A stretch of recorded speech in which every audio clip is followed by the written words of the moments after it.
Okay, section 6.3, video 2.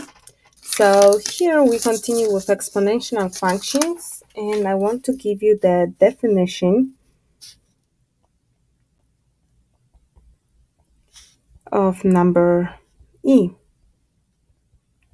Number e, again, make sure that you guys know where it is on your calculator. Number e, it's irrational. E, it's about 2.7182.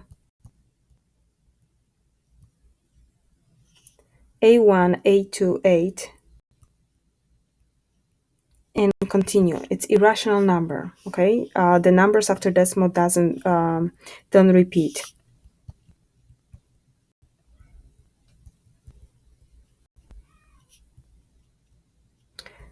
With exponential function, we actually use number e many times as a base of our exponential function.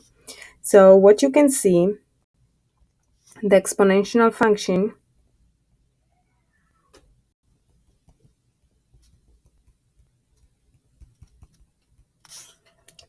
with the base equal e looks that way. F of x, it's equal e to the power of x. Okay, so in this case, e represents the exponential factor. Okay, e, which is about 2.72, is the exponential factor.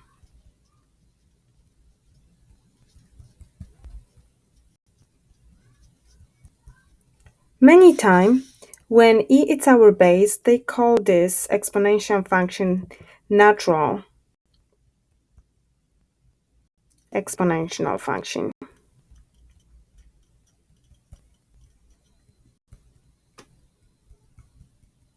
Also, since e is the base and e definitely is greater than 1, this function, okay,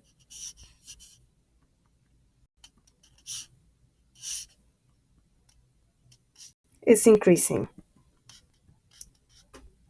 So we already graphed exponential function, but let me just review that to graph exponential functions, you're always graphing them with point 0, comma c, 1, comma a, and negative 1, comma 1 over a. And in our case, a is equal e. Okay, so we will have points 0, comma c, which is 0, comma 1, because technically in front of e, you have 1, okay, which is c. Then 1, comma a will become 1, comma e. And then negative 1, comma 1 over a will become 1 over e. Okay, so to graph those points, since e is irrational, you will graph 0, comma 2.72 about. Okay, and this point, negative 1, 1 over e, so 1 divided by 2.72, it's about 0.37. Again, I just want to show you if you guys will have to graph it by hand. So exponential function, let's just graph it, y, x, y, it's equal e to the power of x. This is 0, comma c. Okay, right here. So this point will be 1, comma e, and this one will be negative 1, comma 1 over e. Okay, so it's increasing function. Okay, still y equals 0. It's horizontal asymptote. Okay, this one, y equals 0, horizontal asymptote. Okay, so e again, it's a shortcut of about 2.72, irrational number. Okay, what we focus next, okay, this is very important part, okay, we're going to solve exponential equations.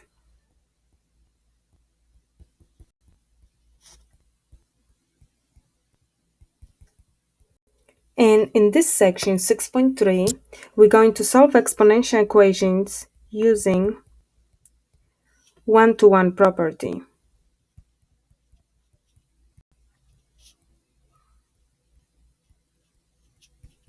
Because later we're going to solve them different way when we will learn about logarithmic functions. So one-to-one property, this is how it works. If a to the power of u is the same as a to the power of v, since we have the same basis, that means exponents has to be the same. That means u is equal v. This is one-to-one property. Let me show you how to use it in our problems. So I'm solving a couple problems from your textbook. All of them, they asking you to solve exponential equation. So this is problem 65 from page 436. Okay, so technically for all of them, we're going to solve exponential equations.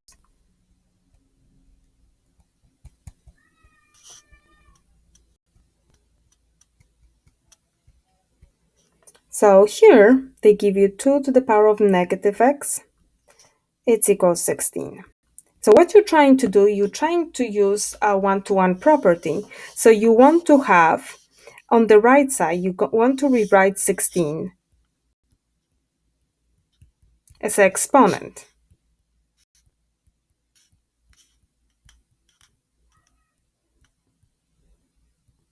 of base 2, because that's what we have on the left side. So 16 is the same as 2 to the power of 4. So let's just rewrite that. 2 to the power of negative x is the same as 2 to the power of 4. So now you're ready to use one-to-one property because we have the same basis. So that means the exponents needs to be also equal to each other since you have an equal sign. So you're comparing exponents. Negative x equal 4, okay? Divide each by negative 1, and we're getting that x is equal negative 4. So that's our solution. So the idea is to have exponents of the same basis on the left and on the right side. So you can just work with the exponents, and you can just technically we're skipping the bases because we have an equal sign. Since the bases are equal, that means exponents also has to be equal. Next one, it's going to be problem 75 from page 436. Very similar. You have 3 to the power of x squared minus 7. It's equal 27 to the power of 2x. So the idea is to rewrite 27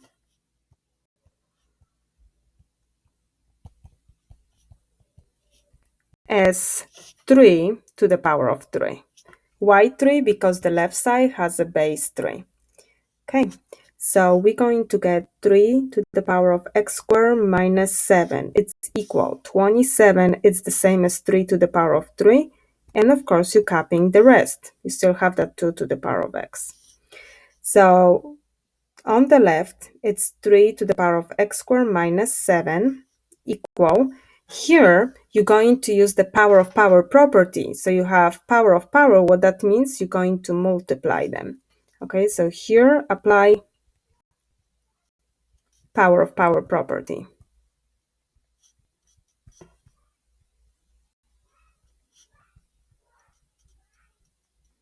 So you multiply exponents. So that will become 3 to the power 3 times 2x. So now we have 3 to the power of x squared minus 7 equal 3 to the power of 6x. Now we're ready to skip 3. Since now we have the same basis on the left and on the right side, you're just working with exponents. So you're comparing exponents only. That means x squared minus 7 has to be equal to 6x. So solve x squared minus 7 equals 6x. This is quadratic. So how we're going to solve it? We're moving everything to the left side. So that will be x squared minus 6x minus 7 equals 0. To solve quadratic equation, factor using AC method. That's the only method which I introduced in the class. A times C, again, A is equal 1. That's the coefficient in front of x squared. B, it's negative 6. C, it's the number which is by itself. So A times C, we have 1 times negative 7, which is negative 7.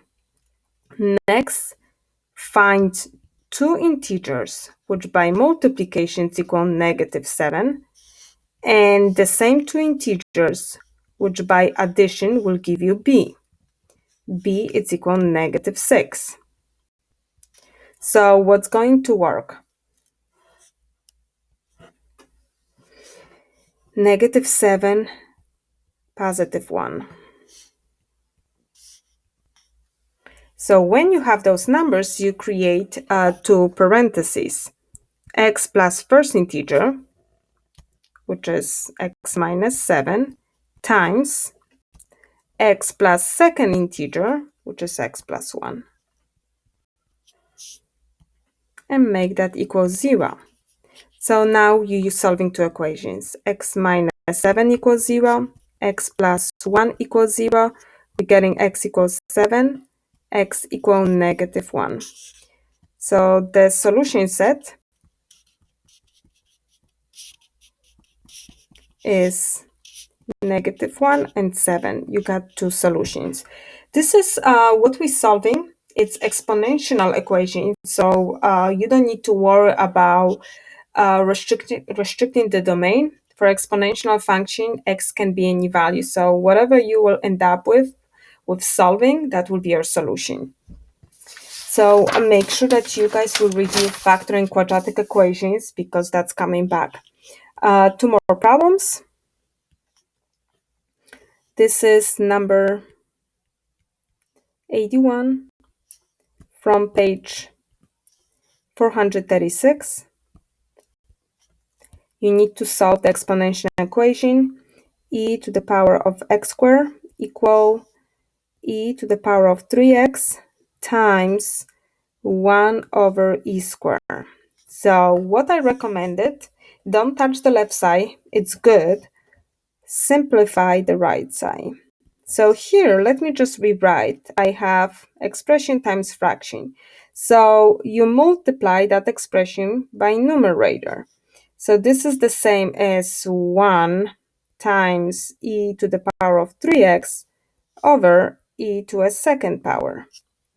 So let's simplify. So this is the same as e to the power of x squared equal 1 times e to the power of 3x. It's e to the power of 3x over e to a second power. So we're not ready to use one-to-one property because you have to have e on the left and e on the right side. So on the right side, hopefully you guys remember the quotient property. Okay, so here, use quotient property.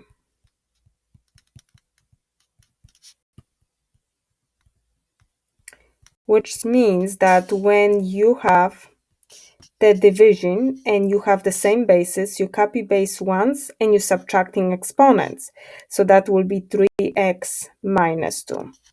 Now we're ready to use one-to-one property. I have e on the left, I have e on the right side, so we can just ignore them because those expressions are equal and just solve work using the exponents. Solve the equation that x squared it's equal 3x minus 2.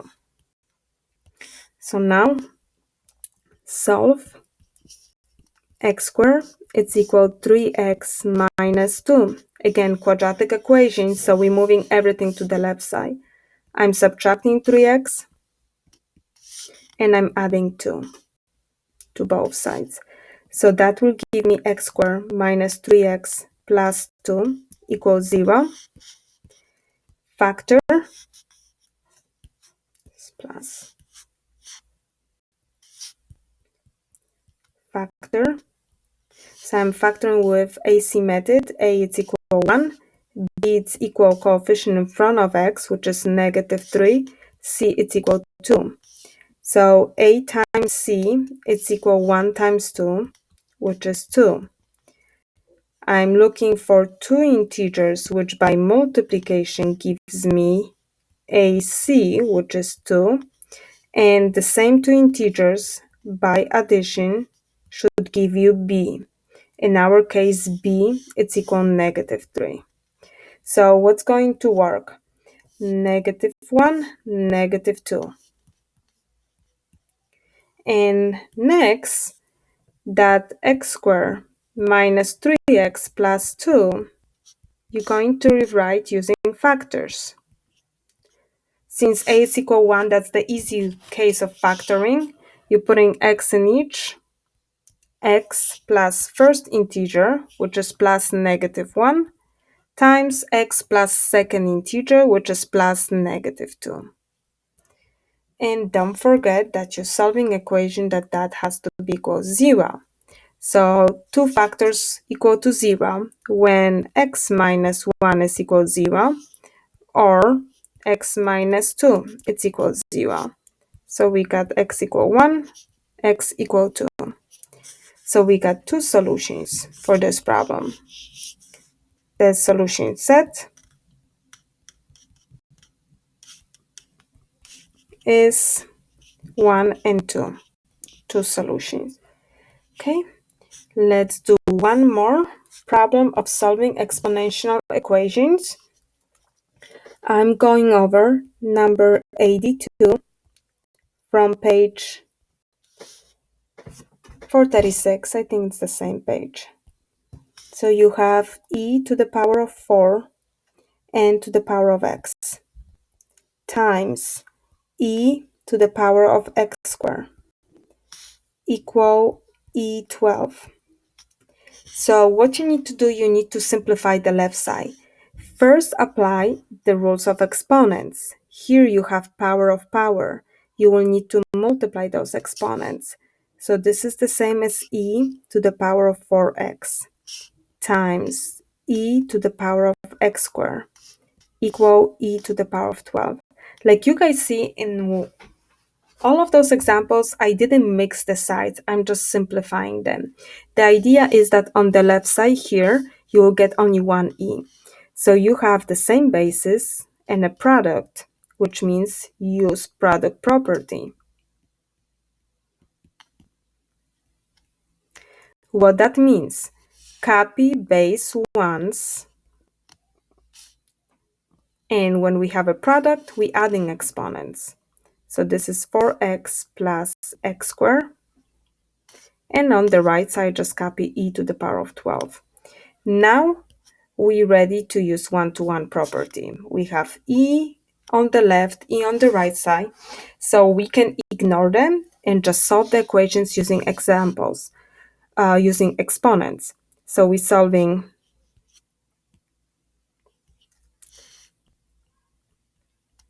4x plus x squared equal to 12. So quadratic equation, to solve quadratic equations, you always want to have 0 on the right. So we have x squared plus 4x minus 12 equals 0. Make sure you will factor. So a is equal 1, b is equal 4, c is equal -12. Factoring using AC method. A times c is equal 1 times c, which is -12. Find two integers, which by multiplication will give you -12, and the same two integers by addition gives you b, which is 4. What's going to work? 6 and -2. So we have nice easy case because a is equal 1, so we're creating two factors. We have x plus first integer times x plus second integer. And we're solving the equation right here that has to give us 0. So make that equal 0. So when you have a product, you're solving two equations. X plus 6 equals 0, x minus 2 equals 0. And we're getting x equal negative 6 and x equal 2. So two solutions. The solution set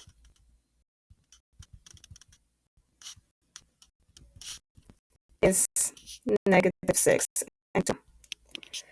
And last one, final problem. I want to go solve one more problem with you guys. Application. Let's talk about application.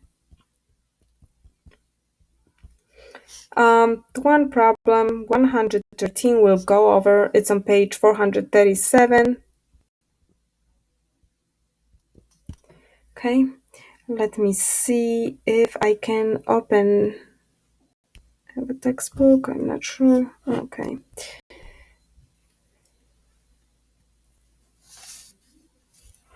Let me try to log in. What they ask you, the nice thing about those problems that they give you the equation, so technically you just have to plug it in. I just quickly want to explain this problem. So we're approaching the end of the semester. I really will try to not make it more complicated than it is at this moment. This is 437.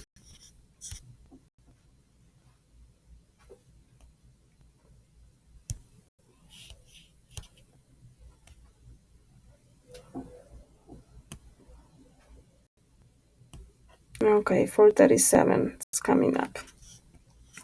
The one which I want to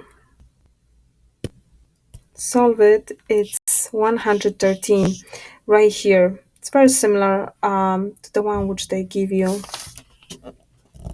So what they give you guys, they give you the equation f of t is equal 1.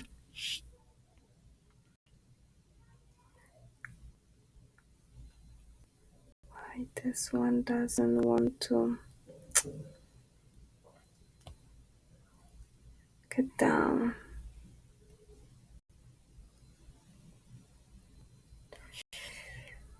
Come on, made worse. I'm trying to fix it.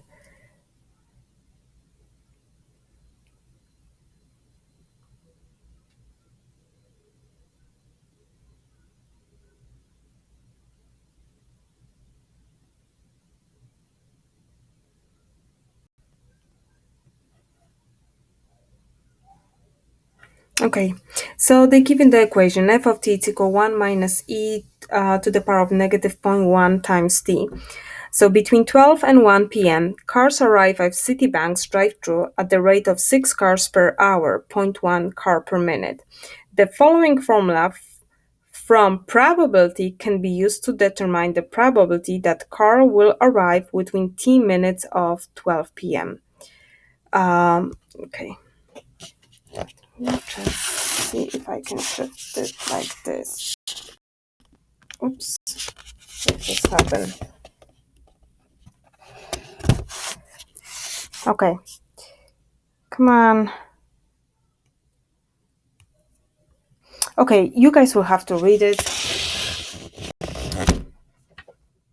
Okay, so part A. So this is the problem which I'm solving. So let me just go back. Part A and B. So technically, what they asking you to find the probability. Just don't forget that they give you the equation of the probability. F of t it's equal 1 minus e to the power of negative 0.1 t. And for part A, they want you to find the probability when t is equal 10 minutes. So what you're going to do, you're going to replace t with 10 and just plug it in into your equation.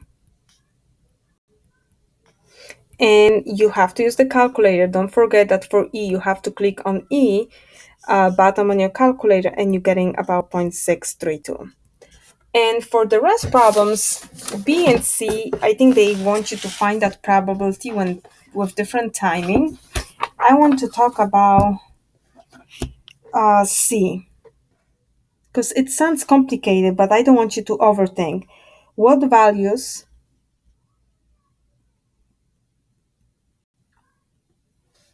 does F approach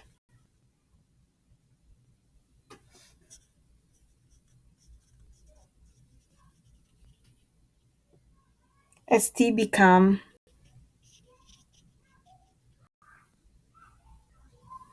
unbounded? So unbounded means that T become larger and larger. So we have to do it without graphing, because if you guys will graph it, you will see it. But the answer will be 1. Because when the couple things what everybody should know about probability. Probability it's the number between 0 and 1. Okay, so when t is become unbounded, so the maximum what we can get from the probability it's 1. That's why the answer is 1. So I'm not really going to solve it anything algebraically, because this is just go straight from the definition of probability. Okay, when t become unbounded, okay, the maximum number from that function you can get 1. Okay, so that's it from section 6.3. Good luck with solving your problems, and